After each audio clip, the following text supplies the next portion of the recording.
In Andalusia, Spain, our protagonist Eva Silva is a 19-year-old orphan. The nuns brought her body to the convent. Currently, she is dead, but the old nun didn't want to tell the other nuns the cause of Eva's death. Perhaps it will be mentioned in later storylines. Additionally, she was a quadriplegic before she died, only able to lie in bed all day. The old nun handed Eva's body over to a monk, after which she drove away from the orphanage. After that, some warrior nuns carried a heavily injured companion to the convent.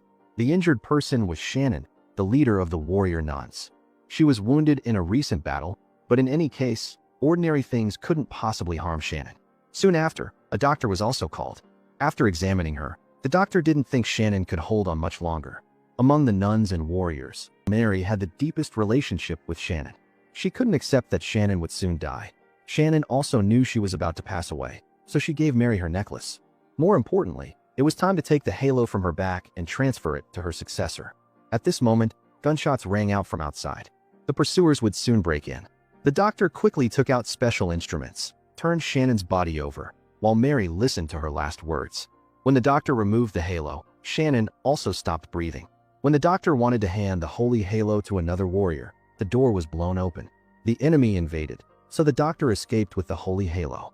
She ran to the room where Eva's body was kept. The situation was urgent. She inserted the halo into Eva's back. At this moment, the enemies also caught up, and the doctor immediately fought them.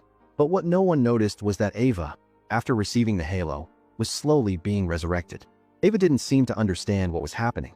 Even stranger, her limbs seemed to have feeling. At this time, the enemy had killed the doctor and was advancing towards Eva. A red smoke cloud hovered over the enemy's head, which greatly confused her.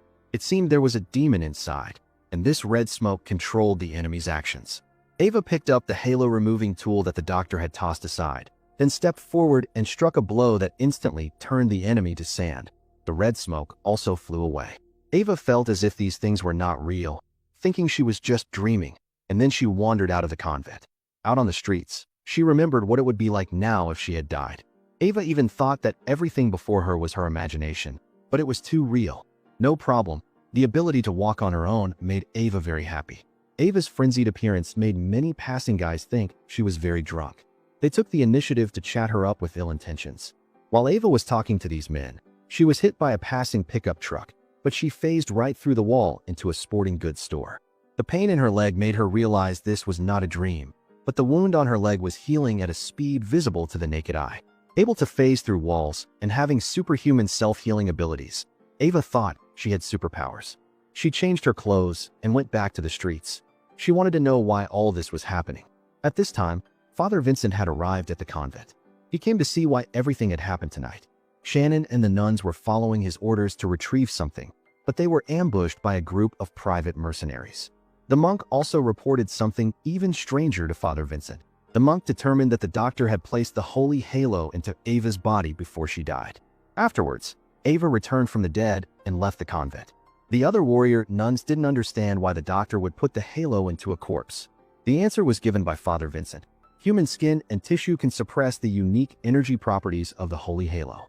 Therefore, no one knew the holy halo had the ability to resurrect the dead. Furthermore, how could it work on an ordinary person?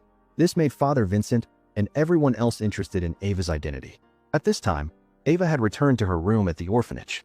This greatly surprised the boy who shared the room with her, because Eva, who was previously a quadriplegic, had become a normal person. Then, Eva told the boy all the strange things that had happened to her. The boy was very smart and listed some abilities for Eva.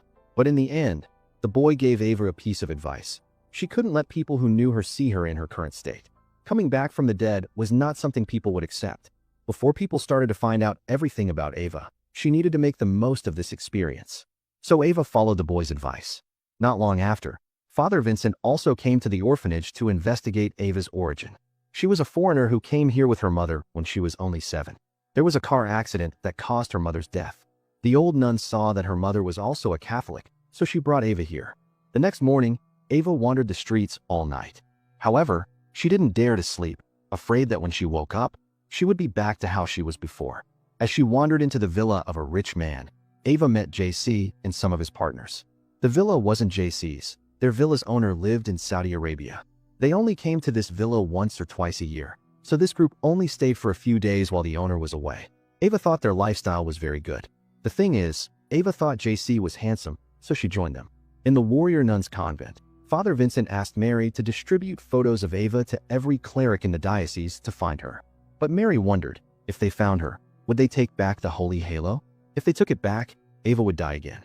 In the evening, Ava and JC attended a festival dance. At that moment, she saw the red smoke again. At the same time, Father Vincent went to a bar and ordered a drink, but not to drink it. The bartender quickly noticed the priest was worried. He asked the priest to talk about detoxification. Father Vincent said demons are among us. Some are ethereal monsters that feed on our souls or do evil things. At this moment, Ava happened to see the red smoke surrounding the heads of a couple. When it spotted Ava, she quickly fled. Father Vincent said that the dragons are beasts from hell, named Tarrasque. One swing of its claw could slice a person in two. Then a monster from hell appeared, searching for the holy halo on Shannon's body, but couldn't find it. Morning came. Ava had slept soundly all night. Trying to stretch out her arm, it turned out she could still move. She hadn't returned to her previous quadriplegic state. At the same time, Mary went to the pier where the nuns were attacked, trying to find some clues. The fact that they were ambushed had never happened before. Mary found a custom-made bullet with exquisite craftsmanship. Immediately, she knew who to go see. Father Vincent and the nuns went to the convent where the murdered sister's body was kept. The sister here was dead. Behind the sister's body, there was blood everywhere. Judging by the wounds, it was clear they were not man-made. As Father Vincent had said, there were two supernatural forces. One was the demon, the red smoke that Ava saw. It had no body and could not cause physical harm to humans. Another type of demon was the dragon, Tarrasque, also a beast from hell, but for over a century, there were no records of a dragon appearing. But judging by the wounds of the deceased monks and peasants, it had indeed been the cause. The halo must have been exposed for too long, so it came here to drag it down to hell. Therefore, everyone realized they had to find Ava before the dragon did. At an archaeological site in Morocco, Salvius and Christian of Arquitect excavated a shield that had been lost to the church since the Third Crusade. In Father Vincent's office, he and Beatrice were looking through all the documents about the Tarrasque. They discovered that only the halo bearer combined with the Divinium sword could defeat the Tarrasque. When Beatrice asked what would happen if the Tarrasque took the halo back to hell, Cardinal Duretti also arrived. He answered Beatrice's question. If that happened, hell would rise and heaven would fall. All of humanity would suffer. The loss of the halo caused concern in the church, so Duretti gave Father Vincent one day to find the halo. At this time, Mary had arrived at the place where the bullet was manufactured. She found the buyer of this bullet. Mary tried to ask the person everything she wanted to know with a little bit of violence. At the same time, Ava was still living in the luxurious villa with JC. Coincidentally, a tech media conference was being held tonight by the tech company Arquitect. Cardinal Duretti was also at this party. He was engaged in a lively conversation with Christian. It turned out that Christian had worked in the church as the Pope's archivist for 30 years. He and the cardinal were also old acquaintances. Duretti believed Christian had stolen the church's secrets and revealed them to the Arquitect. The cardinal did not hide his suspicions. Of course, Christian denied the cardinal's accusation. So, the relationship between the two might not be as good as imagined. During the Science and Technology Achievement Exhibition, Salvius introduced the world's first quantum portal to everyone, and she said this technology was based on a superconducting alloy. This alloy kept the Higgs boson stable for up to a minute. Cardinal Duretti immediately reacted that this could be related to divinium, but Christian insisted that Salvius had mined the divinium from ancient ruins herself. Later, Cardinal Duretti went to see Dr. Salvius to reason with her. He argued that her so-called superconducting alloy should be the property of the church, and the artifacts she excavated were part of sacred relics. The religions hoped that Salvius could return all these things to the church, but Salvius thought it was time for people to know about the existence of divinium. This could benefit the whole world. In short, both had their own reasons. No one could convince the other. Cardinal Duretti saw that he couldn't persuade Salvius, so he issued a warning. Divinium is a power that humans cannot understand and control. Improper behavior will bring disaster to everyone. Ava and JC not only ate and drank together, they also stole a security guard's access card to enter the Arquitect company and tour around. At this moment, Ava saw the shield that Salvius had excavated earlier. The shield also lit up when Ava appeared. At first, she thought the shield was just glowing normally. In fact, it had sensed the halo in her body. In the Warrior Nuns Convent, the nuns had found Ava's whereabouts through the entire surveillance network and facial recognition system. Father Vincent immediately took the nuns to find her quickly. Mary also attended the ARQ Tech press conference, her purpose being to find the mercenaries who had attacked the nuns at the pier that night. The mastermind was named Mark Reddy. He was talking to Christian about compensation for the soldiers who had died that night, but Christian was not a generous boss. As a result, Mark Reddy was asked by security to leave the premises. When Mark Reddy wasn't paying attention, he was suddenly attacked by Mary.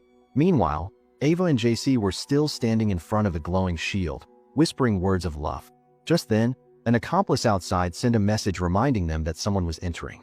It turned out to be Dr. Salvius leading guests on a tour of the company. By the time they reached the door of the room, Ava and JC had already left. The glowing shield gradually dimmed, which quite surprised Salvius. She realized someone had broken in and immediately asked security to find the intruder. While fleeing, Ava saw a boy locked in a room. She didn't listen to JC's advice and decided to rescue the boy. However, at that moment, he had disappeared. Ava wanted to open the door to this room, but accidentally triggered the alarm system. The guards quickly discovered her, so she had to flee through another passage. While two security guards were blocking her, they ran away in fear because they saw something. When Ava turned back, she saw a Tarrasque emerging from a ball of light. This also frightened Ava, and she happened to hide in the room where the shield was kept. Fortunately, at this moment, Father Vincent and the warrior nuns also arrived. Mary opened fire on the Tarrasque with her handgun. However, it didn't bother, just trying every way to chase after Ava. So they launched a fierce attack. At this moment, the halo on Ava's back glowed brightly. This caused the entire Tarrasque to light up, and it was immediately sent back to hell. Ava was scared and wanted to leave this place quickly, but the nuns gave her a sedative. When she woke up, she vaguely heard two nuns beside her discussing whether to remove the halo from her. Sister Lilith was to be the next to wear it. When she fully regained consciousness, she was so frightened by everything around her that she started levitating.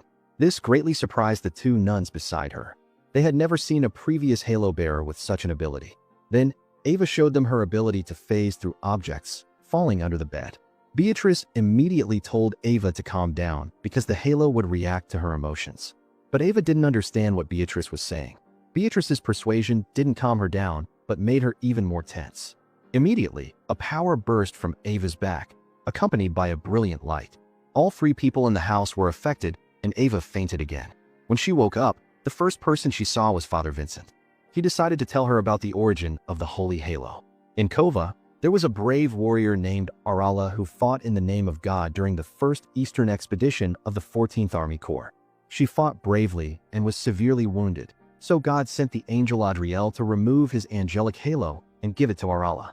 Adriel also gave her the sword and shield he carried with him. Father Vincent also told Ava that the warrior nuns would fight against ancient evil forces. The halo behind Ava would give her the yin-yang eyes, allowing her to see things that ordinary people couldn't. She could not only hunt demons, but also destroy them. Father Vincent wanted Ava to join the ranks of the warrior nuns. However, she didn't want to join. But before Ava learned to control the power of the halo, Father Vincent wouldn't let her leave the convent. Otherwise, it would be very dangerous for her and those around her. At this time, Mary was interrogating Mark Reddy on a cliff with her handgun.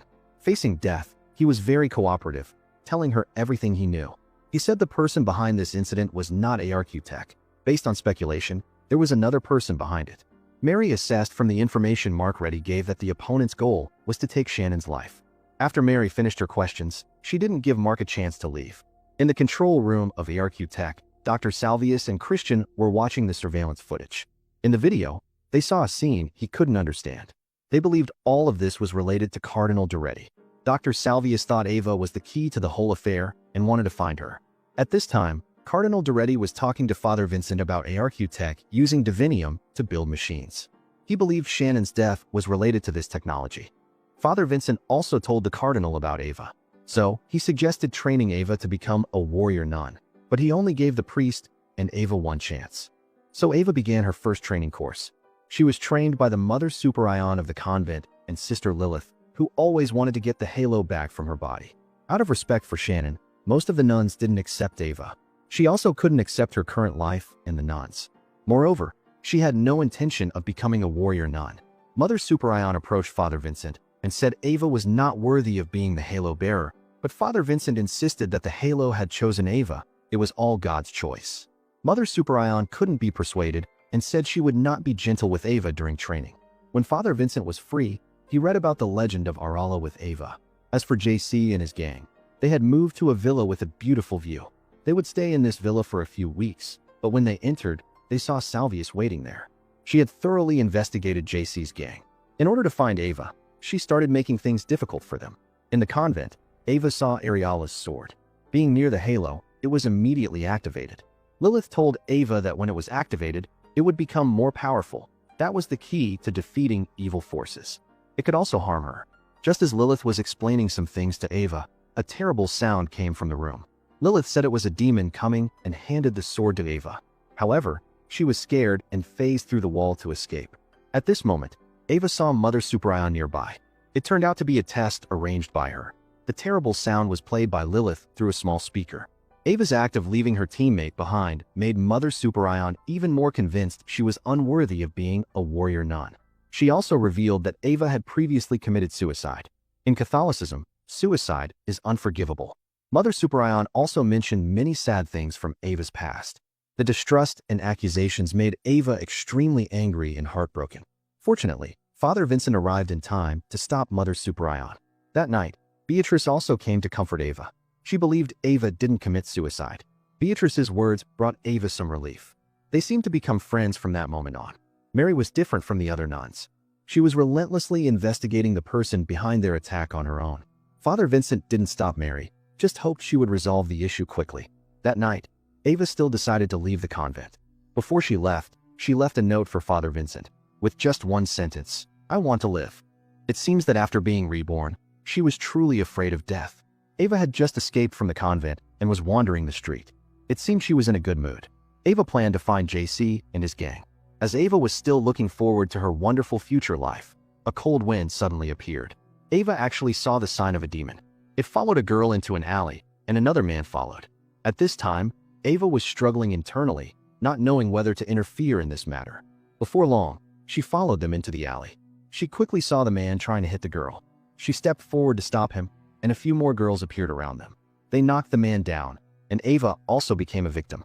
It turned out these girls were looking for trouble with this man, and Ava was stabbed in the stomach by one of them.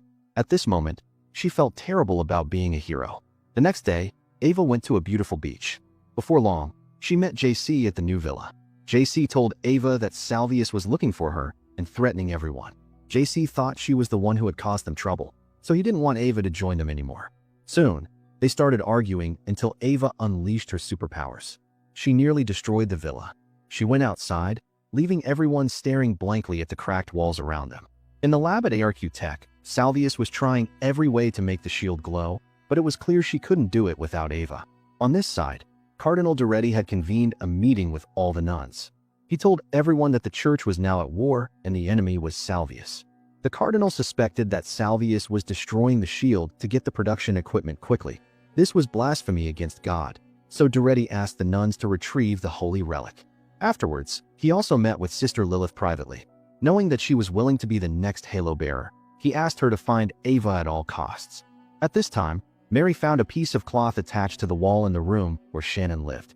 This meant there was a clue in her bedroom. Mary secretly told Father Vincent what she had just discovered.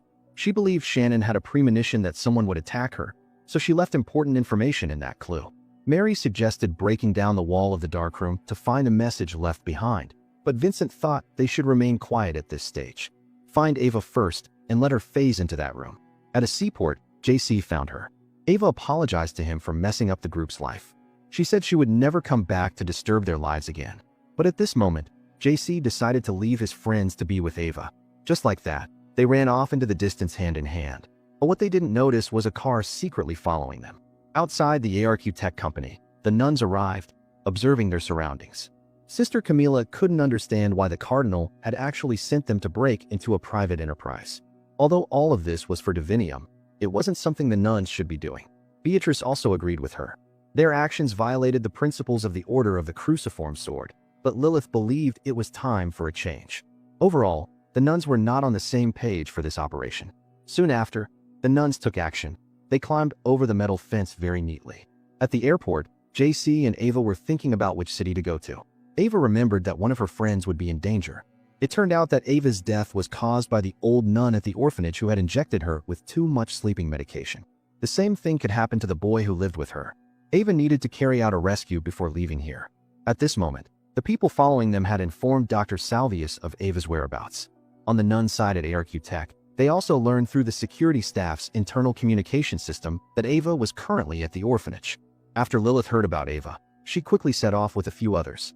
The remaining nuns worked closely together and entered ARQ Tech smoothly. But when the lab door was opened, it also triggered the alarm system.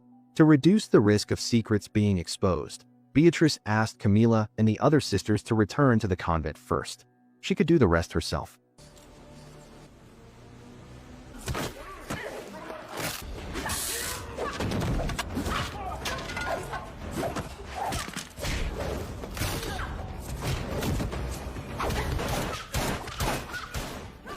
After dealing with the guards, she broke down the door gently.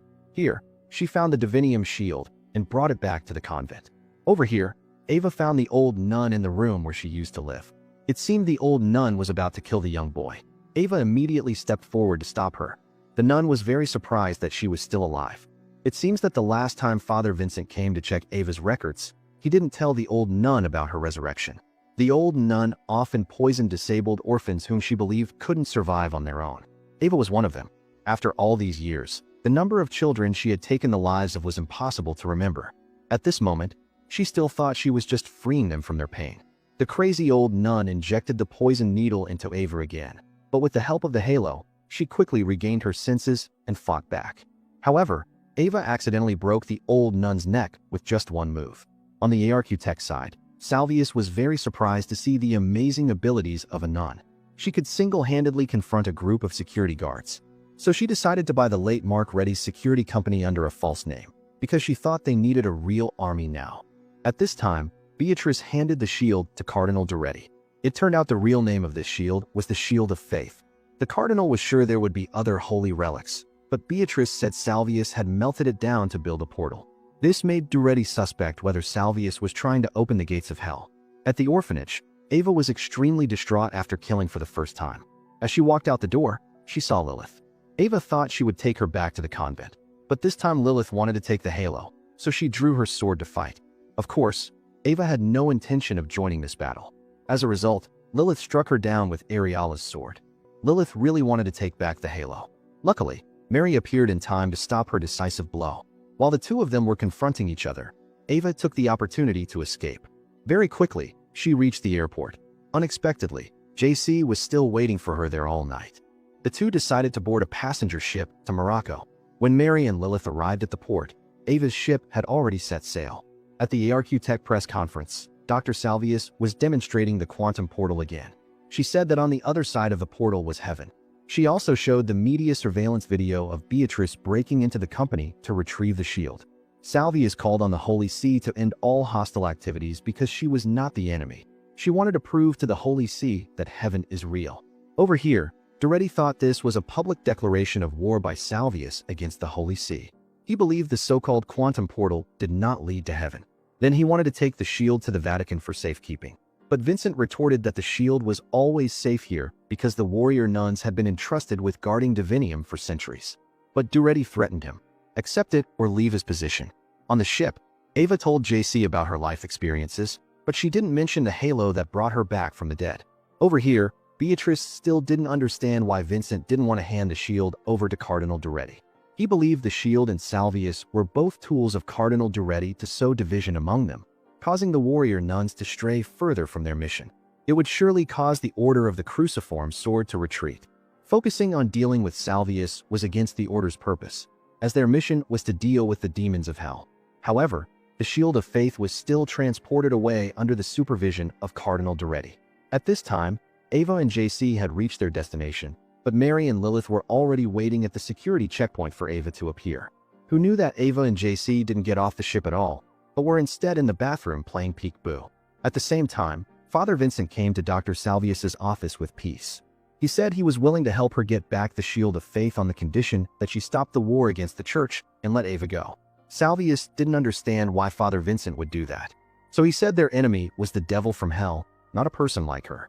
Soon after, Salvius's people verified that Father Vincent's information was correct, as they had retrieved the Shield of Faith. She also concluded that there was chaos in the church. Over here, Ava and JC successfully stowed away, returning by boat. Mary and Lilith also got on and started fighting again. So the two of them had another fight where neither would give in.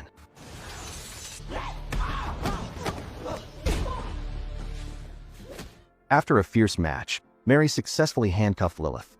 Soon after, Mary found Ava. She immediately told Ava to say goodbye to JC and leave with her before Lilith returned. But by this time, Lilith had escaped from the handcuffs. As soon as the ship docked, she quickly told JC to run. Over here, Lilith found Mary again. She persuaded Mary to give Ava some time to say goodbye to her boyfriend, but she happened to see Ava running away, so the two had to chase after her immediately. While passing through security, Mary was unexpectedly stopped. Meanwhile, Lilith chased Ava and JC to a warehouse. She knocked JC out with a single punch. Soon, she had subdued Ava once again. Then, Lilith didn't hesitate to plunge the knife into the halo on her back. At the critical moment, Mary appeared in time again, saving Ava. The Tarrasque arrived to join the chaos. First, it gently defeated Mary. Before Lilith could draw her sword, it didn't even bother with her. The Tarrasque directly flung a car towards Ava, then slowly approached her. When Mary woke up, she immediately opened fire on it, but it didn't have much effect as the Tarrasque was getting closer and closer to Ava. At this moment, Lilith rushed forward, using her body to block its stabbing blade. With her last breath, she asked Ava to pick up the sword. As soon as she held the sword, she swung it, sending the Tarrasque back to hell. However, Lilith was also taken by it. Immediately after, Ava fled again, and this time, she left JC behind. After that, Mary slowly dragged her injured leg, continuing to search for her. She used the only money she had to draw a sketch of Ava, then used it to ask passersby about her whereabouts. Luckily, two old Italian men had seen her heading towards the mountains. So Mary found her in the mountains, but Ava told Mary to stay away from her. Mary said she was just afraid she would do something stupid, and also reminded Ava that she had forgotten about JC, who was stunned with fear. While sitting on the cliff, Ava still didn't understand why they wouldn't let her live like a normal person. However, Mary said nothing and kicked her directly off the cliff. A moment later, only Ava's furious screams could be heard. Night fell. In a cave, Mary was grilling meat. When she saw the divinium dagger glowing blue, she knew Ava had returned. The kick before was Mary's way of reminding Ava of her difference. Afterwards, she obediently sat and listened to Mary tell the story of how she became a warrior nun. It turned out Mary wasn't really a nun. That's why she was so different.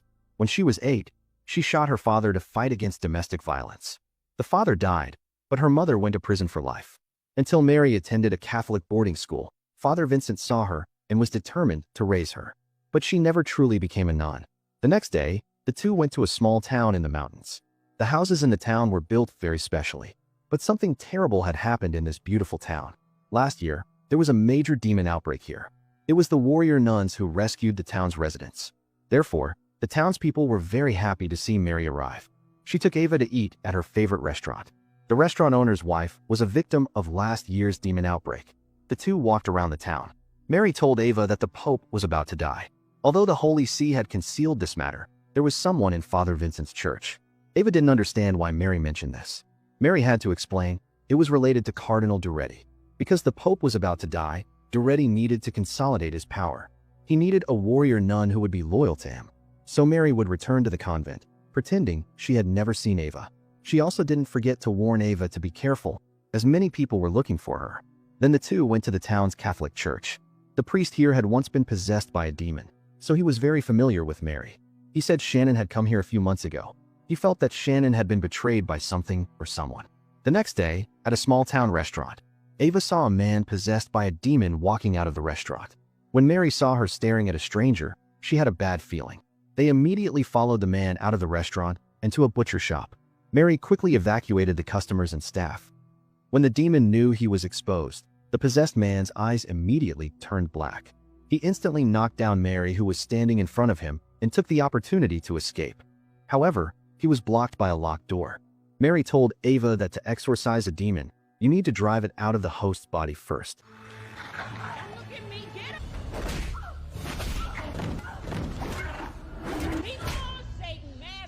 After a fight, it was indeed driven out of the host's body.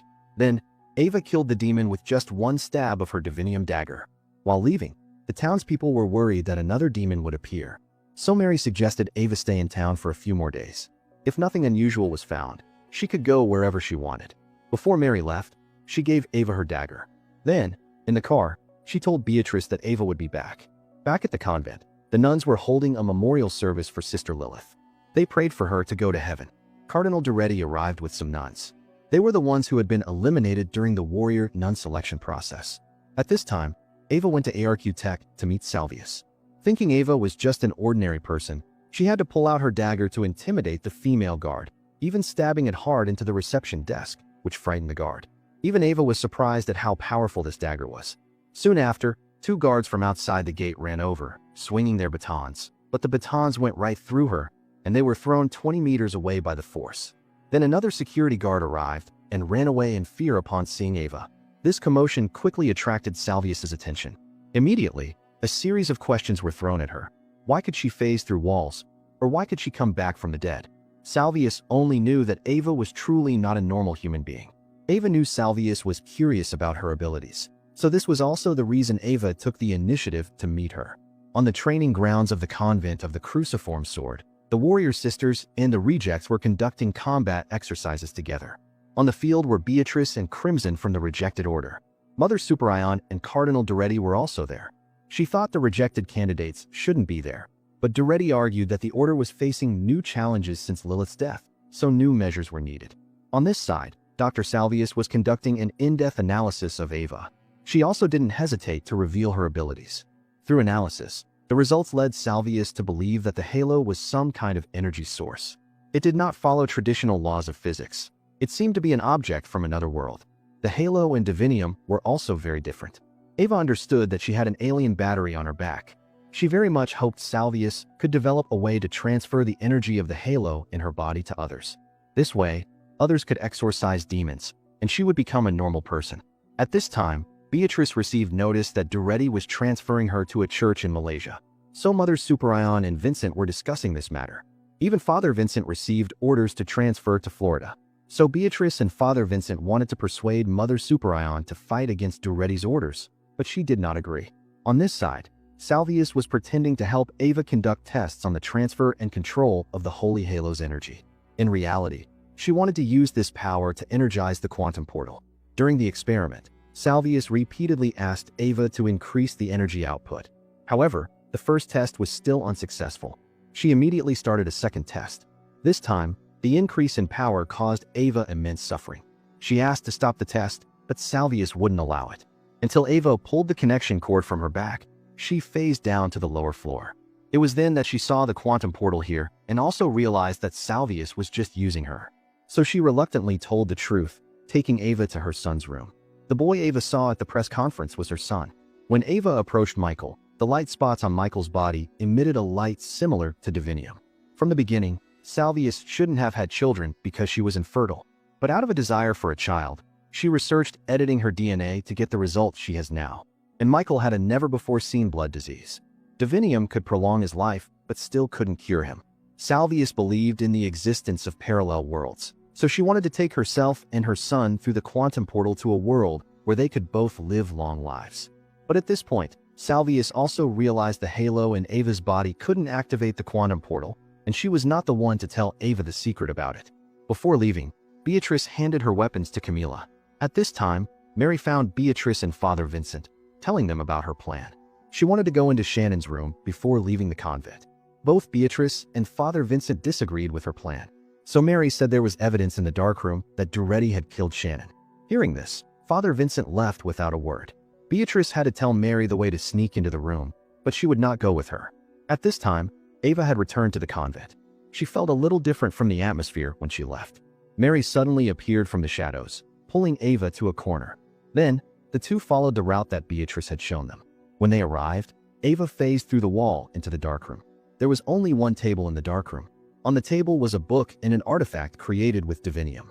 Ava quickly flipped open the book to read. Inside, it recorded the revenge of all the gods and the secret that Shannon had spoken of. Meanwhile, Mary was suddenly attacked from behind by Crimson. When Ava walked out of the darkroom, she saw the two clashing. After knocking Mary to the ground, Crimson didn't hesitate to attack Ava. Just then, Beatrice suddenly appeared and stopped her. Crimson was no match for her, so she reluctantly stopped. But she happened to pick up Mary's gun, aiming it at Ava. Seeing this, Ava emitted a wave of energy that sent her and the bullets flying. However, Ava also fainted after hitting the stairs. Mary and Beatrice immediately took her and left the convent, but some armed nuns stopped them. At the critical moment, Camilla came to their rescue with a rifle. Father Vincent was also waiting for everyone outside. After escaping danger, Mary looked through the book Ava brought back from the darkroom. It contained an astonishing secret. At the center of the Vatican, there was a secret, a power that could bind demons to the human world. At this time, Mother Superior had gone to the Vatican for an audience with the Pope, hoping that the Pope could stop everything Duretti had done in her convent. But she didn't expect him to have come here as well. He told Mother Superior that the Pope was already dead. On this side, Lilith suddenly stepped out of a ball of light. Unbelievable, she had actually returned from hell. From the book, they learned the story of the angel Adriel. Aurora was the first warrior nun to establish the Order of the Cruciform Sword, calling on those willing to dedicate themselves to teaching for their beliefs, and a woman who didn't care about her own safety. The angel Adriel was very proud of Aurora, but after giving her the halo, Adriel had to live as a mortal and die as a mortal. His remains were placed in a tomb of honor in the center of the ancient city of the dead's necropolis. For decades, people felt a great power radiating from Adriel's tomb.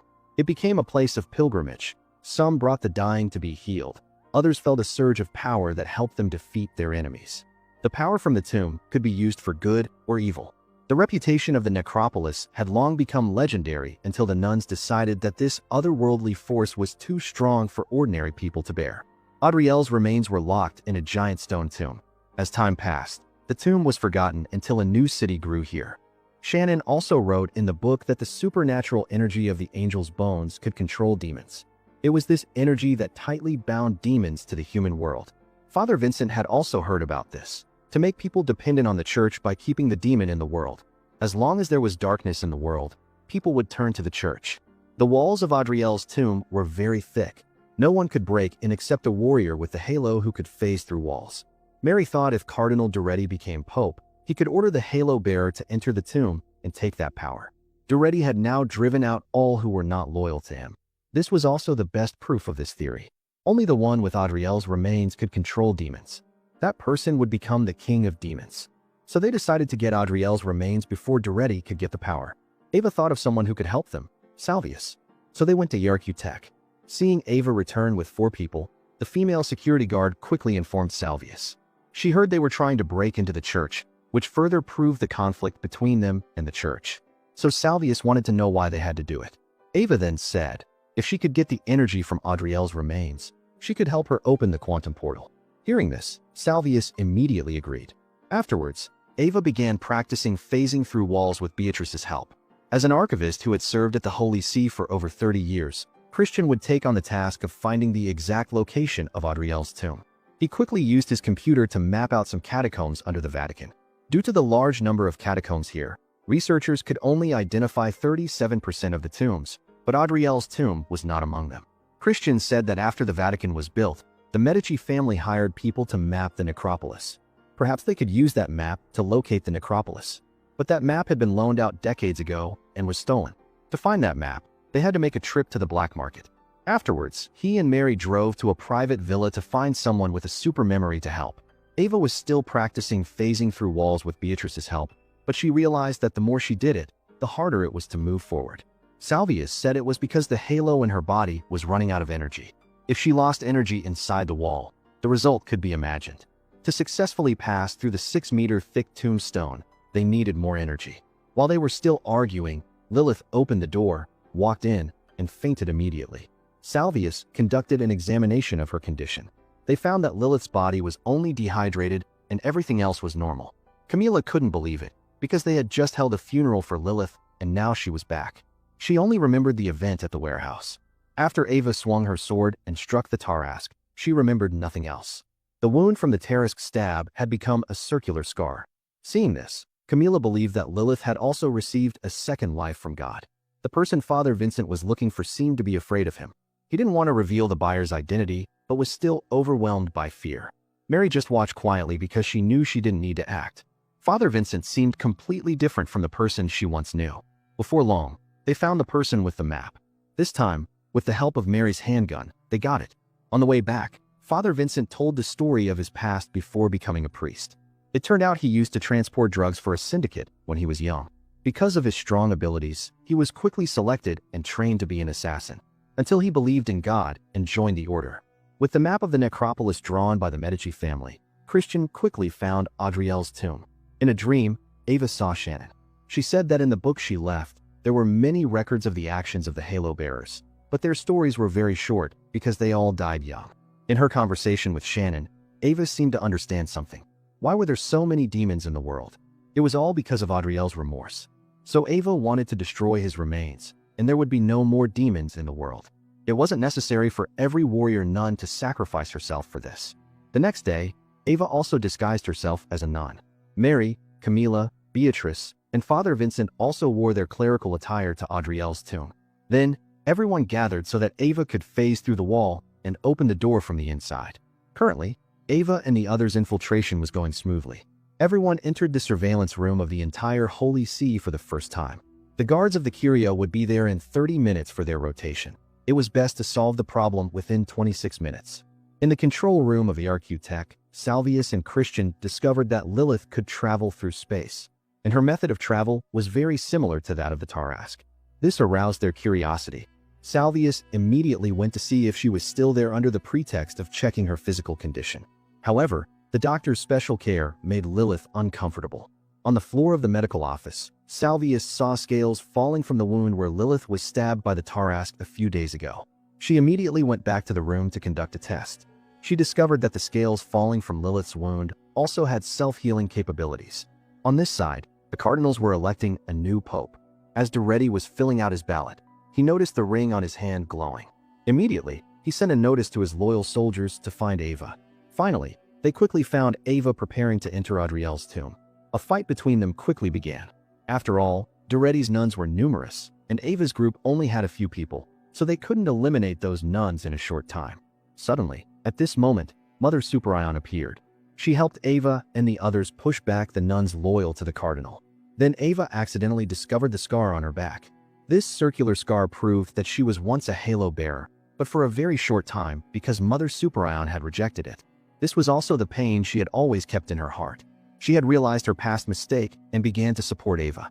Outside St. Peter's Basilica, many devout followers were praying and waiting. When a plume of smoke escaped from the chimney, the followers knew that a new pope had been elected. At this time, Lilith happened to walk into Michael's room. Michael seemed to know Lilith's true identity and said that it was too late. Ava was about to reach the tomb's door. Hearing what Michael said, Lilith disappeared immediately. At this time, Ava and Beatrice had reached the stone with the warning sign not to disturb the dead. This was exactly what Shannon had recorded in the book. Very quickly, Lilith arrived before the tomb's door, blocking Ava's entry. She even shouted that Ava would be a danger to everyone. It was Mary's timely appearance that controlled and awakened Lilith's consciousness. Only then did she return to normal. Taking that opportunity, Ava stepped into the stone before Adriel's tomb. Inside the stones, Ava discovered Tarrasque bones made from divinium. It didn't take long for her to phase through the stones and enter the tomb. But to her surprise, Adriel was still alive in front of her. At the same time, the bells of St. Peter's Basilica rang. Countless believers were waiting outside the church door. A new pope had been elected, and Duretti was actually elected as the new pope. As for Ava, she was still confronting Adriel in the tomb. She just quietly watched a god babbling in front of her. It turned out Adriel was just waiting for this day for the halo bearer to come to him. When he called Ava's name, it immediately lit up. Ava couldn't understand how Adriel, who had been trapped here for over 1,000 years, knew her name. At this moment, he said he had been tricked and imprisoned here by Arala. She was the first halo bearer. The truth was that Arala had stolen it from Adriel. Pope Urban II knew about her abilities and plotted to take the power for himself. Therefore, Adriel became a target for elimination, but they soon realized he couldn't be destroyed in the mortal world. So they built this tomb for him. Finally, Ava was persuaded to believe what Adriel said. She was willing to hand over the halo to him. That way, there would be no more shameful sacrifices of the warrior nuns. When Adriel touched her shoulder, his thousands of years of visions appeared in her mind. At the same time, Salvius was watching the surveillance video to study the reason for Lilith's disappearance. When she switched the surveillance to her son's room, she found the boy tearing the medical equipment off his body. She immediately went to her son's room to ask for the reason. Michael said that someone was calling him to go to the quantum portal. Although Salvius didn't understand why her son wanted to go to the portal, she still agreed. When Christian entered Michael's room, he saw strange drawings on the wall. He seemed to have understood something. On this side, Mary and the others outside were anxiously waiting for Ava. She had been in the tomb for 10 minutes, so she had exceeded the planned time. Lilith had dug a hole in the stone to use explosives to blow it up, but once it exploded, all the guards would be alerted. They could only rearrange their plan. In the story, Ava realized that Adriel might not be telling the truth. She took the initiative to touch his hand to let everything replay in her mind. Clearly, Arala and her people had fought bravely against the enemy. Unfortunately, she was struck in a vital spot by the enemy. All the warriors protected her. Just then, Adriel appeared in the air. Everyone present knelt before him, thinking he was a god. Even the Tarrasque followed to capture Adriel. When Adriel fled, the Tarrasque teleported to block his path.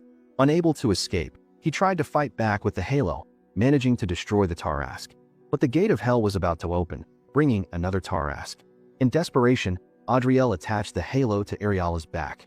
Then the gate of hell gradually shrank until it disappeared. When she woke up, Arala saw Adriel melting the Tarrasque bones, forging the sword and the shield of faith.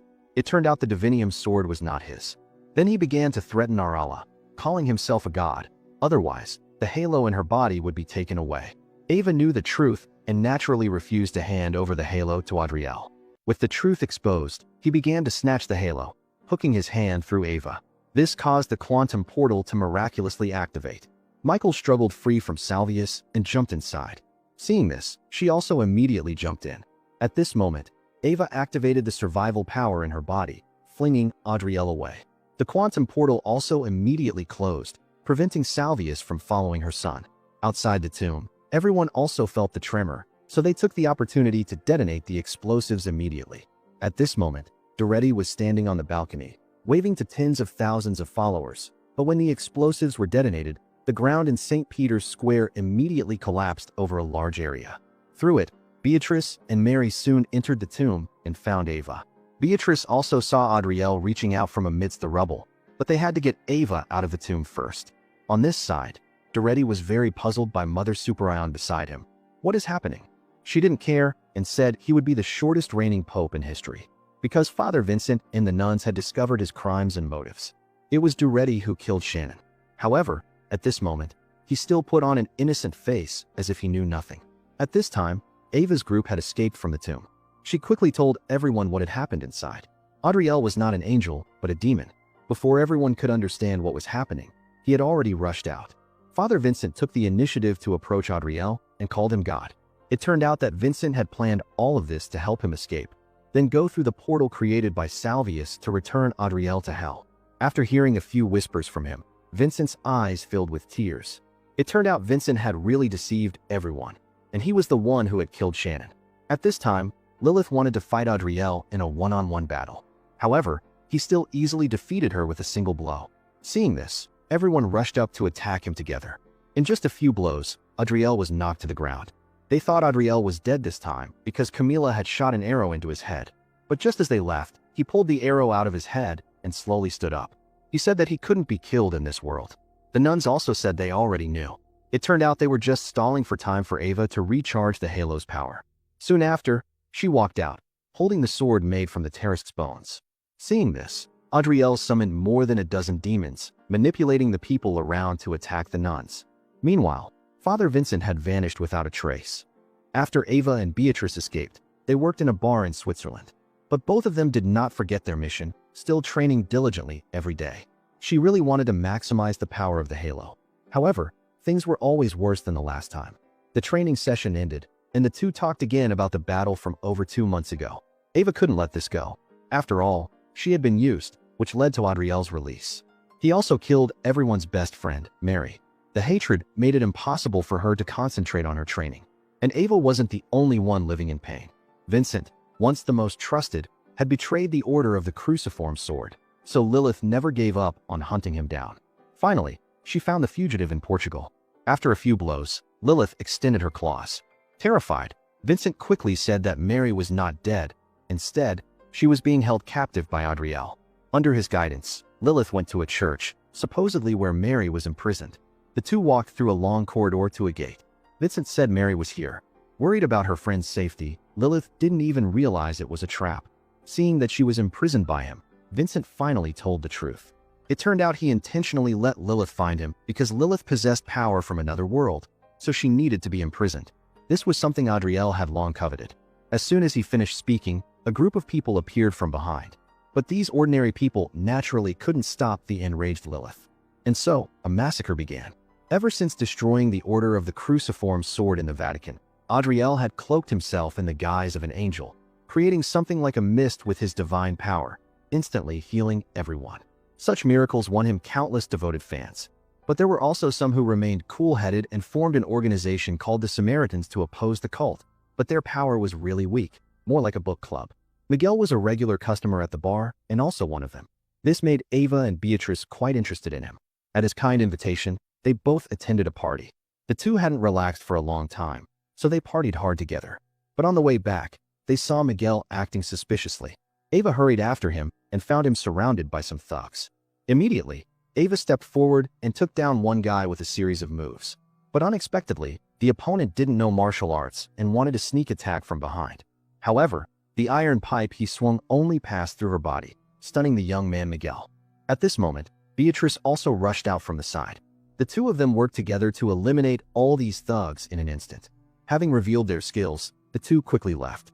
But Miguel said that tonight there was a party for Adriel's followers. He was monitoring the situation when he ran into these thugs on the way. After hearing this, Ava wanted to go with him to investigate. Perhaps they could get some evidence. At this time, Pope Duretti was also very worried. Because Adriel frequently demonstrated his magical skills, he was gaining a large number of followers. This even threatened his own position. That day, a nun named Yasmin came, lying about being a scholar. She wanted to conduct an interview, but all she asked was about the Pope's attitude towards Adriel. So, this interview, of course, ended on bad terms. But what he didn't know was that Yasmin's phone had been implanted with tracking software during the interview. That night, Duretti contacted Mother Superion to ask about the current situation, but the conversation between the two was immediately exposed on Yasmin's computer. By the time Camila and Mother Superion came out of the basement, they were surprised to see the church littered with dead bodies. The two dared not delay, quickly returned to the basement, and sent a warning to the other outposts of the Order of the Cruciform Sword. But the lights in front of them went out one by one. This meant that the Order of the Cruciform Sword was suffering a devastating blow. At the same time, besides Adriel, who could have such power, the two immediately prepared to evacuate to preserve the last secrets. But then Camila saw the last remaining light spot on the map. It came from the Madrid branch. They didn't know if there were survivors or if a trap was waiting for them there. A large swarm of locusts suddenly appeared in the city center. This frightened the passers-by. But just as the scene became chaotic, a man's voice was heard. Then, this holy man walked directly on water. Such a miraculous scene naturally spread quickly on the internet. Watching Adriel disguised as God on TV, Pope Duretti was extremely worried. His power and followers were being taken away by this demon. Even some of his bishops began to waver. They were considering whether to cooperate with Adriel, wanting to make Adriel the spokesperson for the church to consolidate the Pope's rule. But this proposal was flatly rejected by Duretti. Unexpectedly, Adriel came to him in person, and his purpose was to join forces with the Pope because he had the ability to make all faithful people around the world become Catholic followers. At that time, they would become a supreme being in the eyes of the people. But Duretti's mind was still clear. He could not accept this offer. Adriel retorted that for the past 1,000 years, the Catholic Church had used his power, housed in this very building, as a divine battery for fuel. Therefore, Adriel believed the Pope needed to repay this debt. On this side, Miguel brought some interesting news. The Samaritans had actually captured a core follower of Adriel. After hearing this, Ava hurried to go with Beatrice. But Ava became more and more curious about the background of this organization that kidnapped people in broad daylight. This was not something ordinary people could do. However, they couldn't care too much. Very quickly, the two arrived at their destination. Seeing a red smoke cloud coming out of the head of the man who was hanging, Ava knew she was on the right side now. And the other person clearly knew Ava too. He even asked her to hand over the halo and return it to Adriel. This made Miguel on the side look confused.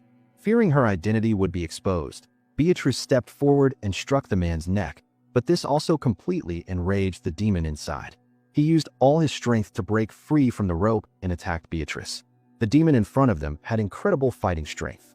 He not only knocked out Miguel with a single punch, even Ava was no match. Seeing she was at a disadvantage, Ava had to activate the power of the halo. Then a dazzling light emanated from behind her. With just one blow, she was able to knock down the demon. Next came a storm of fists greeting his face. The demon was immortal, so it quickly left the body and escaped. But Ava didn't give it that chance. She unleashed a burst of power that turned the demon to dust. But this time, she had completely exposed her abilities. Beatrice had no choice but to pull Ava and leave in a hurry. At this time, Mother Superion and Camila had arrived in Spain. Very quickly, they reached the Madrid branch of the Order of the Cruciform Sword, but the place was in a mess, as if it had just been attacked. At this moment, the nun Yasmin suddenly appeared. Her family was founded by ancient warrior nuns. They had protected a secret for generations. It was the way to stop Adriel, and this secret could only be told to the current generation of the Halo Bearer by her own mouth. The current one was Ava. Yasmin had lit the signal for the Order's branch in Madrid, wanting to contact the Halo Bearer through people from the Order of the Cruciform Sword. Looking at the corpses all over the ground, Mother Superion mourned for everyone with a heavy heart. The Order of the Cruciform Sword had suffered heavy losses. The remaining strength was simply not enough to fight Adriel. Now, the two had no choice but to trust Yasmin. On this side, Lilith went through a fierce battle, covered in blood. She used her teleportation ability to arrive at Dr. Salvius's house. She was very surprised by the silver scales growing on her injured arm. She didn't know how to solve this problem either. At this moment, the necklace beside her suddenly started to flash. It was an emergency summons from the Order of the Cruciform Sword. Ava and Beatrice also received this news. They could take this opportunity to go to Madrid to escape their identities being exposed. But what they didn't know was that Vincent also received this message. Clearly, the owner of the necklace in the priest's hand was Mary's, so this news immediately reached Adriel's ears. At this time, Lilith decided to move through Salvius's quantum portal. It seemed to have actually succeeded, but after only 7 seconds, she was sent back. Salvius was very curious about what happened inside. Unexpectedly, Lilith replied that she had been walking in there for several hours. Then she was sent back by something. Salvius was very surprised because only a few seconds had passed. She decided to check the video camera. Unexpectedly, the video camera had indeed recorded over 100 minutes. She immediately began to analyze it and was completely stunned when she watched the video. A real face had appeared inside. At the same time, Ava and Beatrice became targets as soon as they arrived in Madrid. Just as the two had escaped from 3 people following them at a street corner, the traitor Vincent attacked from behind, knocking Beatrice out with a tranquilizer gun. This angered Ava, causing Vincent to shoot himself in the throat with a tranquilizer dart. She then helped Beatrice to the meeting point. After Yasmin confirmed that Ava was the new group's current leader, she told everyone how to defeat Adriel. That meant finding the Crown of Thorns.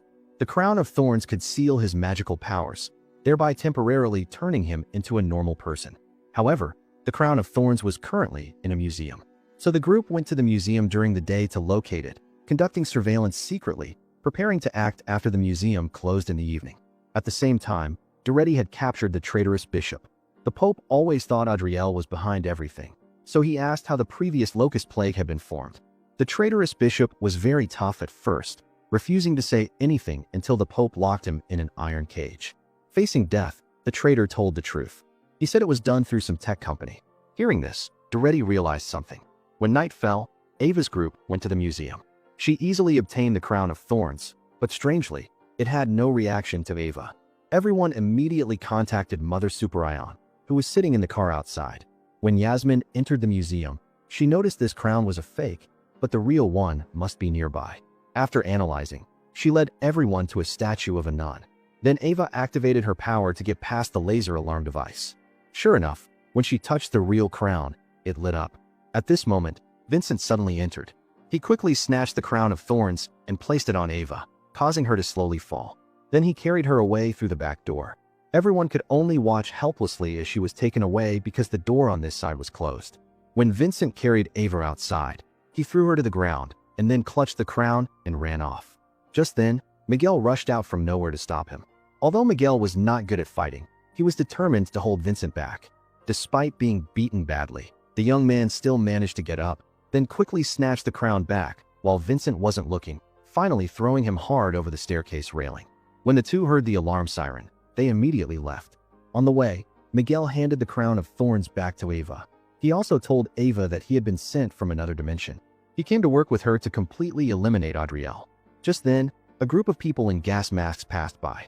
Thinking they were Adriel's people, the two quickly followed. On this side, Lilith's arm was covered in blood from teleporting. She had actually found Adriel. After seeing it, he said she was now a new species, even trying to persuade Lilith to follow him. Before Vincent could regain consciousness, he was caught by Camila, put in a car, and finally taken